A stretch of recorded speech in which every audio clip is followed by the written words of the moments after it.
प्रेमाचे रंग आले बहरुनी भाग 14वा. तिने गोंधळून विचारलं आणि झटक्यात पेपर स्प्रे काढला आणि दुसऱ्या हाताने घाई गडबडीत मोबाईल स्विच ऑन केला. हे चिल, कमॉन, वेट, लिसन, ऐकून तर घे. तो अगदी शांतपणे तिला समजवण्याचा प्रयत्न करत म्हणाला आणि तिच्या हातातील पेपर स्प्रे बघत त्याने सावध पवित्रा घेतला. तसा तो अजिबात घाबरला नव्हता. त्याला त्या परिस्थितीत तिने घेतलेल्या या सावधानीचे कौतुक वाटलं. आता समुद्रातून सैचल न्याहून एखादी सुंदर जलपरी समोर उभी आहे असं त्याला भास झाला. दृष्ट लागल्यासारखी ती सुंदर दिसत होती. तिथेच थांब, पुढे येऊ नको. हा तिने त्याच्या दिशेने तो स्प्रे पकडला. ती सावध होती, पण त्याच्या वागण्यात तिला एक आश्वासकपणाही जाणवत होता. अरे कमाल आहे, ऐक तर, सी माय कार्ड ॲटलिस्ट. त्याने वॉयलेटमधून कार्ड काढून तिच्यासमोर धरले. तिने खरकन ओढले.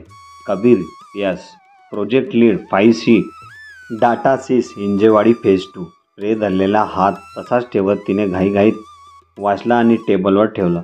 ह्या असे कार्ड मी घरी 10 प्रिंट करू शकते. Get lost. खरं तर त्याच्या एकंदर प्रेझेन्सकडे बघून तो खरंच कुणी हाय प्रोफाईल वाटत होता, एखाद्या हॉलिवूड सिनेमातून थेट गोव्याला प्रकट झाल्यासारखा.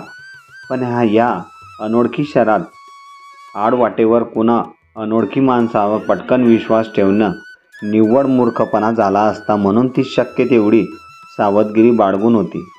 तिने वेदचा नंबर पुन्हा लावला. स्विच ऑफ येत होता. तिची चलबिचल वाढली. सौम्याच्या लावला ती उचलत नव्हती फोन. वेद, लवकर ये ना, पुढे काही अघटित तर होणार नाही ना, ती मनात दावा करत होती. मनात हजारो प्रश्न येत होते. ती बिथरली.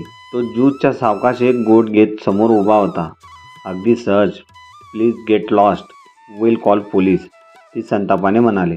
मॅडम, एकतर तुम्हाला त्रास द्यायला, छेड करायला वगैरे मी मुळी चालवलं नाही. त्यामुळे हे जे काही तुम्ही इतका गोंधळ करताय ना, तो प्लीज करू नका. शांतपणे ऐका. हे हसण्या खिदळण्याचे आवाज येत आहे ना, 8 ते 10 टार्गट मुलं आहेत, फुल नशेत आहेत. मी तिकडे जरा एकटा बसलो होतो तेव्हा त्यांचं बोलणं ऐकलं. तुझ्यावर लक्ष होतं त्यांचं. ते छेड काढण्याच्या विचारात होते म्हणून सांगायला आलो आहे. बाकी काही नाही. सावध राहा. मला वाटलं कपल असेल, पण इथे बघतोय तर तू एकटी. So take care, be alert. अजूनही माझ्यावर स्प्रे ट्राय करायचा आहे का? मी डेटासिसमध्ये प्रोजेक्ट लीड असेल असं वाटत नाही का माझ्याकडे बघून तुला? छपरी वगैरे वाटतोय का? तो जरा स्वतःकडे खालून वर बघत म्हणाला. सॉरी, पण खूप जुना पंडा आहे हा मुली पटवायचा. प्रोजेक्ट लीड, द डाटा सिस. Oh wait, what is your name? Kabir ना, माझी शाळेतली मैत्रीण आहे तिथे. वैदेही सावंत. 2 मिनिटात सोक्षमोक्ष लावते. वेट. अगोदर त्याची खिल्ली उडवत मग काहीतरी आठवल्यासारखं करत तिने मोबाईलमध्ये लक्ष घातलं. नंबर डायल केला. Once correction, if I am not wrong. Vaidehi Sawant नाही, Vaidehi Samant. Such a small word, तो हसत म्हणाला. तिच्या ह्या वागण्याचं त्याला फार अप्रूप वाटत होतं. तिची धडपड, गोंधळ बघून हसूही येत होतं. तिने फोन कानाला लावला. ऋतू, फोन बनवून का ठेवलीस तू? Wish me in the morning. हे काय असतं? सगळं ग्रुपवर विचारतायत तुला. वैदू, वेट, काहीच दुसरा विषय नको. टेल मी, तू 5Cला आहेस ना? कबीर एस असा कोणी प्रोजेक्ट लीड आहे तुमच्या ऑफिसला? ओ माय गॉड, कबीर? येस, आमचा बॉस आहे हा. तू का विचारते? इन्फिनिटी आहे तो. मुली जीव टाकतात त्याच्यावर. हॉटी, अजिबात भाव देत नाही ग. आणि ती कबीरबद्दल भरभरून बोलत असताना तिला मध्येच थांबवत ऋतू म्हणाली. हां ठीक आहे, प्रश्न विचारू नको, फक्त फोटो सेंड कर त्याचा मला. का ग? अरे काहीतरी कन्फर्म करायचं आहे म्हणून. ऋतूने डोळे बारीक करत एक रागीत कटाक्ष त्याच्याकडे टाकला. त्याला हसू अनावर झालंय. ए ऋतू, फोटो काय यार? काय चालू आहे काहीच कळत नाही. तू यार सांगितलं ते कर ना. माझा स्टेटस बघ. तुझ्या फोटोनंतर लगेचच कबीर सरांचा फोटो आहे ब्ल्यू ड्रेसमध्ये. त्यांचाही बर्थडे आहे आज. आणि हो, तुला many returns of the day. Happy birthday ऋतू. हो थँक्स. बाय बाय, उद्या बोलू. मी करते तुला सकाळी. Bye bye sweet. सॉरी. तिने तिच्या शुभेच्छा ऐकायच्या अगोदर फोन ठेवला. वैदेहीच स्टेटस तिने बघितलं. हो, तो कबीरच होता. तिने हलकेच जीभ चावली. स्प्रे पर्समध्ये ठेवला. तिच्या हातांची चुडबुड वाढली. Sorry mister Kabir and happy birthday. ती खलीच झाली. फायनली मी छपरी नाही यावर विश्वास बसला ना, की अजून काही टेस्ट घ्यायच्या आहेत माझ्या. त्याची स्वतःला छपरी वगैरे म्हणून घ्यायची पहिलीच वेळ असल्याने त्याला हसू अनावर होत होते. सॉरी सर, ती सावरत म्हणाली. सर नको, कबीर ठीक आहे आणि इट्स ओके, पण आता इथे इतक्या रात्री थांबणं योग्य नाही. तू परत जावं. I think no actual someone special is coming and then we are going to celebrate my birthday. ती लाजत म्हणाली. नंतर जरा चपापली. आता हा वाढदिवसाच्या शुभेच्छा देणार मला? Oh, it's your birthday today. Good. Please don't wish. ती एवढंसं तोंड करत म्हणाली. वाट? तो खडखडून हसत म्हणाला. Actually with my boyfriend. त्याला सर्वांच्या अगोदर मला विश करायचं आहे. You know so. ती ब्लश होत म्हणाली. तिचे ते त्या दृष्टीने असलेलं उत्तर ऐकून त्याने डोक्याला हात मारला. What really? I mean come on. हे असंही असतं. तो तिची खिल्ली उडवत म्हणाला. ती फक्त हसली. मला वाटतं तू त्याला फोन करावा आणि तेही लगेच. आणि बाय द वे, इथे सेलिब्रेट करण्याची बकवास आयडिया कुणाची होती? इथल्या रिसॉर्टवाल्यांना तर माहिती ही जागा किती रिस्की आहे. तुम्हाला प्रायव्हसी अजिबात मिळाली नसती. उलट नशेडी लोकांचा त्रास झाला असता. रात्रभर पेट्रोलिंगची गाडी हॉर्न वाजवत फिरत असते. प्रायव्हेट सेलिब्रेशन पलीकडच्या बाजूला छान होते. अगदी सेफ. त्या मानाने या एरियामागे कंप्लीट दाट झाडी आहे. तो जरा नाराजीने म्हणाला. तिचा चेहरा उतरला. खरं तर राग देखील आला कबीरच्या, पण तो बोलत होता तेही खरं होतं. ॲक्च्युअली वेदचा फोन बंद येतोय. मला काळजी वाटते. तो अगोदर आला असेल आणि त्याला काही झालं तर नसेल ना? तिच्या डोळ्यात पाणी दाटलं होते. तिने पुन्हा त्याला फोन लावला. स्विच ऑफच होता. बाकी फ्रेंड्स नाही का? त्यांना विचार. त्याने आजूबाजूला बघितले. शिट्ट्यांचे आवाज जवळ येत होते. लेजर फोकस मारले जात होते. तिने पुन्हा सौम्याला फोन लावला. सौम्याने उचलला. सौम्या, कुठे आहे यार तू? तिने रडवेल्या आवाजात विचारलं. ओ हो, बर्थडे गर्ल. अरे पोचतोय रिसॉर्टमध्ये 5 मिनिटात. काय झालं? स्कूटीवर मागे बसल्याने जरा ओरडून बोलत ती म्हणाली. सौम्या लवकर जा आणि वेद तिथे कुठे आहे का बघ ना प्लीज. मला एका ठिकाणी बोलून तो आलाच नाही अजून. ती जरा काळजीत म्हणाली. हो ओके, तू शांत हो. 10 मिनिटात सांगते तुला. सौम्याने तिला अस्वस्थ केले. कबीर शांतपणे खाली रेड कार्पेटवर बसला. त्याचं लक्ष त्या टोळीकडे होतं. आता प्रसंगी एक दोघांना ठोकावं लागणार ह्या विचाराने तो सावध झाला. सौम्या, माय फ्रेंड. ती पोचते रिसॉर्टवर. ती जरा दूर खुर्चीवर बसली. सो ऋतुजा? तो काही बोलणार तसं संशयाने पुन्हा त्याच्याकडे बघत ती म्हणाली. 1 minute. How do you know my name? I have not told you right? Madam, your wed display your name everywhere in this tent. त्याने वर बोट दाखवत इशारा केला. वर तुड्यांना धरून लावलेल्या चंद्राच्या कटआउटवर happy birthday Rutuja, Ved and Ritu असे वेगवेगळे मेसेजेस होते. तिला हसू आलं, पण लक्षात वेद का आला नसेल या विचाराने पुन्हा डोकं वर काढलं. ओ कबीर, सॉरी. मला काय होतंय ना कळत नाही. I think would should leave. Ved इतका वेळ लागणार नाही. मला कधीच तो असं ताडकाडत ठेवणार नाही. मला वाटतंय वाट बघण्यात खरंच काही अर्थ नाही. तिला अस्वस्थता जाणवत होती. ओके चल. अदरवाईज या ग्रुपमधल्या 4-5 रोमिओंची जरा मस्ती करावी असा मनात विचार येत होता. तेवढाच व्यायाम झाला असता माझा. त्याने उठून जरा हातांना ओळखे दिले. त्याची भारदस्त ॲथलिक बॉडी बघून नक्की 4-5 जण सहज गेले असते याची तिला खात्री पटली. ती माफक असली. तिने त्याला दिलेलं कार्ड पर्समध्ये ठेवलं. ते बोलून घे. आणि हो, तो केक त्या पेपर बॅगमध्ये घे. बॉयफ्रेंड महाशयांनी प्रेमाने आणलेला आहे. आफ्टर ऑल रूमवर साजरा करा बर्थडे सेलिब्रेशन अँड ऑल ना. तो पुन्हा उपहासाने म्हणाला. त्याचा राग येत होता, पण त्याचं मन मोकळे खडखडून हसणं त्याच्या स्वच्छ मनाची जाणीव करून देत असल्याने ती गप्प होती. तिने केक आणि 2 सुंदर मोठे बलून होते ते सोबत घेतले. तुम्हाला प्रेम, लव एक्सप्रेशन, सेलिब्रेशन, GF यांच्यात तिटकारा आहे का? त्यांच्या आवाजला उपहास जाणून ती म्हणाली, 100% लव अँड ऑल दॅट टाइमपास. तो तोंडातल्या तोंडात पुटपुटला. काय बोलतात का तिला? तो काय बोलला हे समजलंच नाही. नाही, काही नाही, तुमचं चालू द्या, पण मला नाही आवडत प्रेम करायचं. तोच उपरोधिक स्वरात म्हणाला. वाट एव्हर, बंदर क्या जाने अद्रक का स्वाद. तिनेही ओठातल्या ओठात पुटपुटत त्याचं उत्तर दुडकावत म्हटलं, चल. तो तिला पुढे जायला रस्ता करून देत म्हटला. ते निघाले. मग आता एक जबरदस्त सीन बघायला मिळणार होता. मैं तुम्हारी राह देख रही थी और तुम मुझे अकेला छोड़ के यहाँ आराम से बैठे हो. तुझ्या चेहऱ्यावर 3 वेळा कॅमेरा. वाव, काश मला बघायला मिळाला असता हा सीन. त्याचं बोलणं सरळ नव्हतंच. मिस्टर कबीर, असं काही होणार नाही. आणि तुम्ही रोज असं वाकड्यातच बोलतात का? वैदी अगदी बरोबर बोलत होती. ती बोलून गेली आणि तिने जीभ चावली. ओ वैदी, मला असं म्हणते का? ओके, लक्षात ठेवेन. असेसमेंट करताना नाटकी स्वरात तो म्हणाला. Sorry please forget. मी असंच गमतीत उगाच म्हटले. प्लीज, ती अजिजीने म्हणाली. हे रिलॅक्स, मला माहिती आहे सगळं. नाजूक आहेत ते सगळे.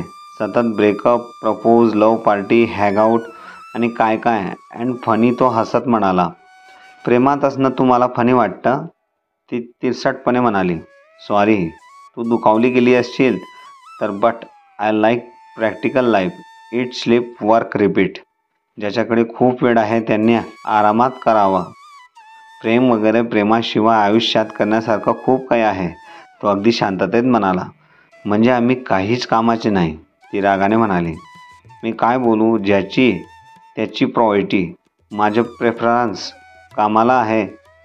तो शक्य तितका शांततेत म्हणाला. म्हणून काय दुसऱ्याच्या प्रेफरन्स हसायचं, गौण समजायचं नसतं. जेव्हा तुम्हाला प्रेम होईल ना, तेव्हा तुम्हाला कळेल. ॲक्च्युली नाही, वेट, मी तर म्हणेल की देवाने तुम्हाला प्रेमात पाडावं. लव लव लव रिपीट. ती खुदकन हसत म्हणाली. काही महिन्यापूर्वी तनू आपल्यालाही असंच म्हणाली होती. हे आठवून तिला खूप हसू आलं. चान्सच नाही. काही दिवसापूर्वी मी देखील हेच म्हटले होते. ती जरा थांबली. तिच्या चेहऱ्यावर हलकंसं हसू तरळलं. मग तोही थांबला. तिच्याकडे बघत त्याने विचारलं, मग माझ्या आयुष्यात माझा वेध आला. ती पुन्हा मंद हसली. चेहऱ्यावर येणाऱ्या बटा तिने सावरल्या आणि ती पुढे निघाली. सौम्या आणि अनुजने रिसॉर्टमध्ये पोहोचल्यावर जो दिसला त्याला वेदबद्दल विचारायला सुरुवात केली. जे होते त्यांना माहीत नव्हते. चेतन झोपला होता. सौम्याने नाईट शिफ्टला रिसेप्शन सांभाळणाऱ्या मुलाला विचारलं. त्याला वेद माहिती नव्हता, पण सॅम टेरेसवर आहे हे त्याने सांगितले. अनुज टेरेसवर गेला. तेही झोपलेले दिसले. अनुजने जयला जागा केलं. जय, वेद कुठे आहे? काय? तो बडबडला. जय, वेद कुठे? प्लीज सांग. त्याच्या डोळ्यांना बाटलीमधून थोडंसं पाणी घेऊन ते लावत तो म्हणाला. यार, तो ऋतूसोबत असेल ना, मला काय विचारतोय?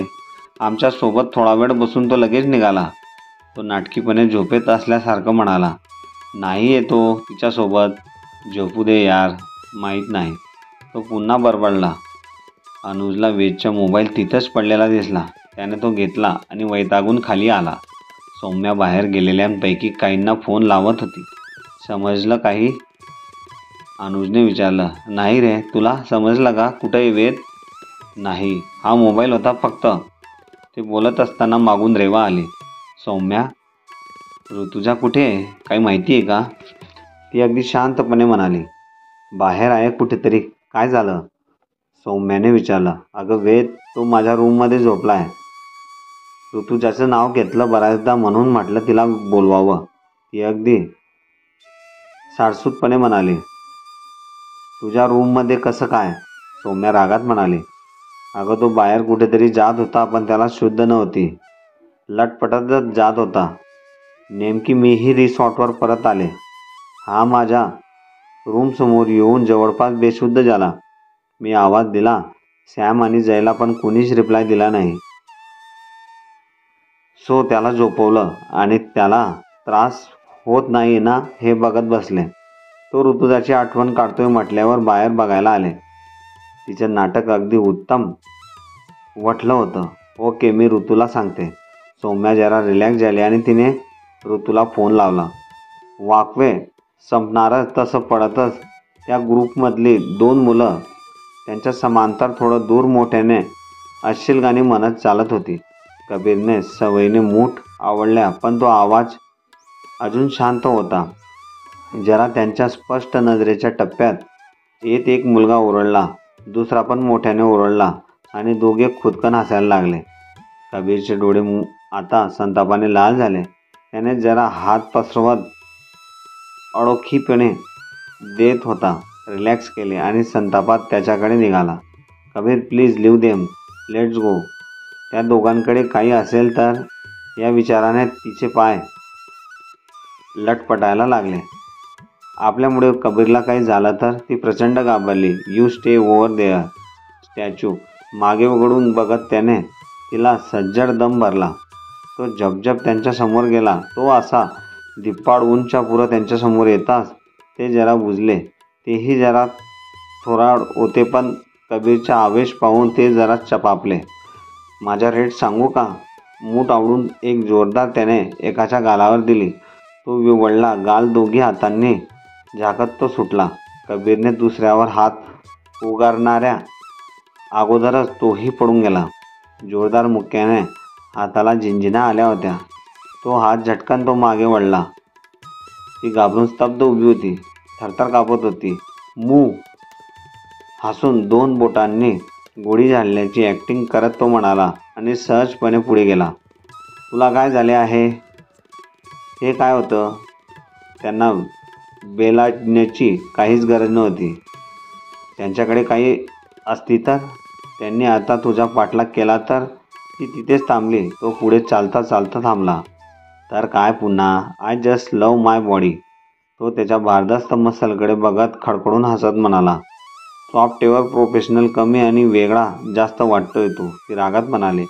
अरे काय हे? असं छेडछाड करणाऱ्या मुलांना असंच टोकलं पाहिजे. पुन्हा कुणाचे नाव घेणार नाही असं. तू उगाच पॅनिक झालीस, नाहीतर अजून 2 पंच दिले की तोडले असते त्यांना. Oh my god, you are impossible. ती वैतागून पुढे गेली. वॉकवे संपल्यावर समोर तिच्या रिसॉर्ट बागेचे गेट होते. बाग 3 मोठ्या टप्प्यात असल्याने रिसॉर्टचे मेन गेट अजूनही बऱ्यापैकी दूर होते. अंधाराच्या पार्श्वभूमीवर झाडांची सरसर जरा घाबरवत होती, पण इथे बाहेर लोकांची तशी तुरळक वर्दळ देखील होती. धन्यवाद मदत केल्याबद्दल, ती गोड हसून म्हणाली. मदत नाही केली, सोबत केली फक्त. तोही जरा हलकासा हसत म्हणाला. ती उत्तरादाखल पुन्हा हसली. मग वाढदिवस कुणासोबत साजरा करणार आज? फॅमिलीसोबत आहेस की मित्रांसोबत? ती सहजपणे म्हणाली. मी नेहमी गोव्याला एकटा येतो. माझे विचार सहसा कोणाला पटत नाही. मी अवॉइड करतो लोकांना. लोक फारच स्वप्नात जगतात. इमोशन, भावनिक गुंतवणूक, मग रुसवे फुगवे. It's sucks so boring. आणि बर्थडेचं काय सेलिब्रेशन असतं हे? असं केक न बोलवून. आय मीन यार, पुन्हा सॉरी. तुला हट करायचा विचार नव्हता माझा खरं तर, पण हे आहे असंच. That is why I prefer to be alone. तो खालीच होत म्हणाला. अगदी बरोबर. तुम्ही एकटेच ठीक आहात. तुमचे म्हणणे कसं आहे, देवाने माणूस बनवायचा म्हणून एखादा सुंदर शिल्प घडवावा आणि त्यात हृदय, भावना असं काही बाबी टाकण्यापूर्वी घाईघाईत आजच्या दिवशी पृथ्वीवर दिले ढकलून. काय घाई झाली होती देवाला काय माहिती. ती खडखडून हसत म्हणाली.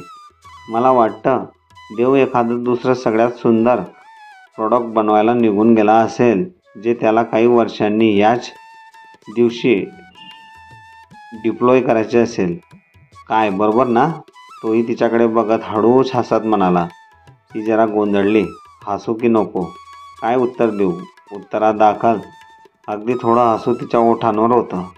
तेवढ्यात तिचा फोन वाजला आणि उत्तर देण्यातून सुटका झाली. बोल सम्या.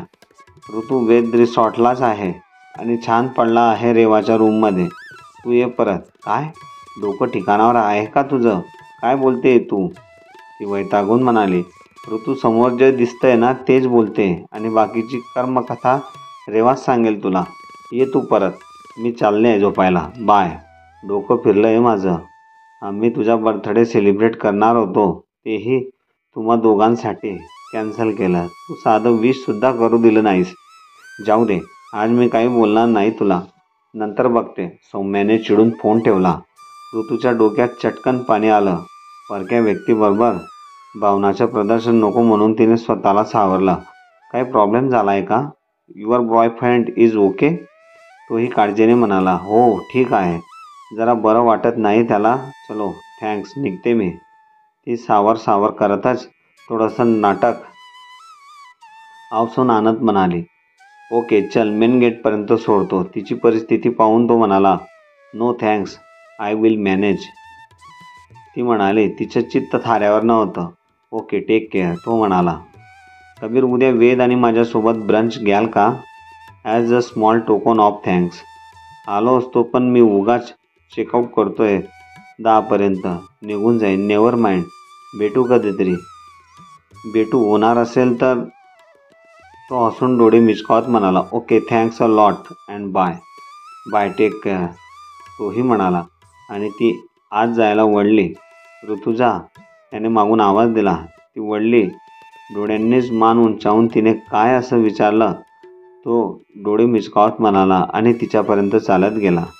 ती थोडंसं आश्चर्याने, थोडंसं हसून त्याच्याकडे बघत तशीच थांबली.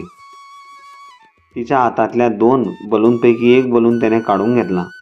तिच्याकडे पाठ करून पुढे निघताना म्हणाला. मूव. तिला हसू आलं. ती आता निघून गेली.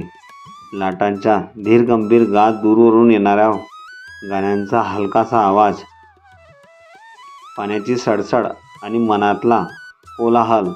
कुठलाच आवाज सुटा नाही, स्वतंत्र नाही, सगळंच गुंता. ती जपजप पावलं टाकत पुढे जात होती. तो वळला. तिच्या पाठमोऱ्या आकृतीकडे तो बघत राहिला. त्याने शांतपणे उभा होता तो. दुरांच्या वलयात अंधुक अंधुक होत ती दिसेनाशी झाली होती.